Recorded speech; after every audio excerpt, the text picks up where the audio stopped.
بسم اللہ الرحمن الرحیم۔ شروع اللہ کے نام سے جو بڑا مہربان نہایت رحم والا ہے۔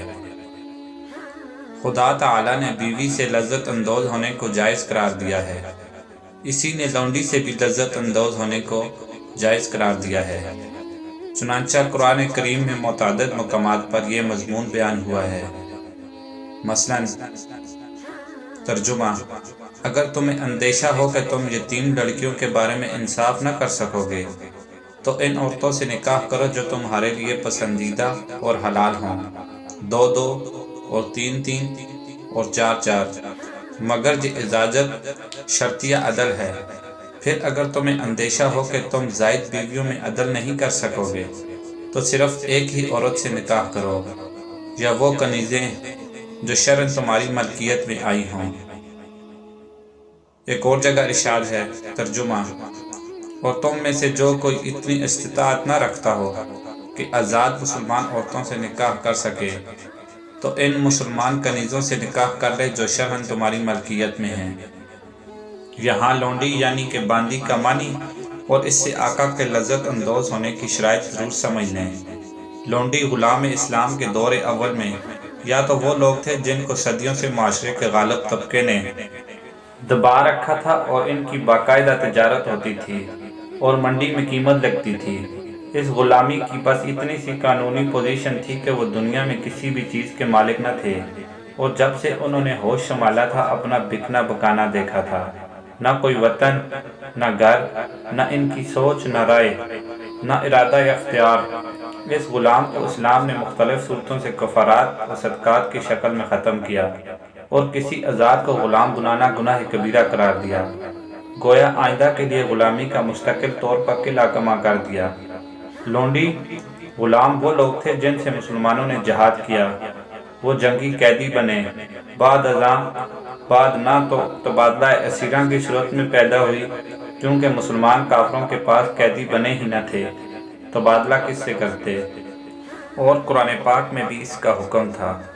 پھر اس کے بعد یا تو انہیں بلا معاوضہ احسان کا چھوڑ دو یا معاوضہ یعنی معاوضہ رہائی لے کر آزاد کر دو، مگر کبھی ایسا ہو سکتا ہے جنگی قیدی فدیہ نہ دیں، باہم احسان کر کے چھوڑنا خلاف مصلحت سمجھیں کہ وہی لوگ آزاد ہو کر ہمارے لیے خطرہ بن جائیں گے، یا وہ اپنے دارالحرب میں جانے کے بعد آمادہ ہی نہیں۔ اب ہم نے ان کو قتل تو کرنا نہیں کہ امان دے چکے ہیں، اب ان کو جان و مال، عزت اور مذہب کا تحفظ دینا ہے۔ فوری طور پر ان کو سر چھپانے کے لیے مکان، پہننے کے لیے لباس، کھانے کے لیے راشن، علاج و معالجہ کے لیے دوا اور دیگر ضروریات کا بندوبست کرنا ہے۔ بس اس کے علاوہ اس کے سوا ممکن نہیں کہ ان کو اپنا لونڈی یا غلام بنا لیا جائے اور اس حیثیت سے ان کو اپنے گھروں میں پناہ دی جائے، ان کے جملہ اخراجات اپنے ذمہ لے لیے جائیں۔ جو شادی شدہ جوڑے ہیں ان کے نکاح برقرار رہیں گے، ان سے ہم صرف نوکروں کی طرح کام لے سکتے ہیں۔ جو بیوہ یا کنواری، بالغ لڑکیاں یا عورتیں ہیں، ان سے ہر وہ شخص جس کے حصے میں وہ آئی ہیں متعمتی ہو سکتا ہے، اور چاہے تو مناسب موقع پر ان کو آزاد کر کے اجر عظیم کا حقدار بن جائے۔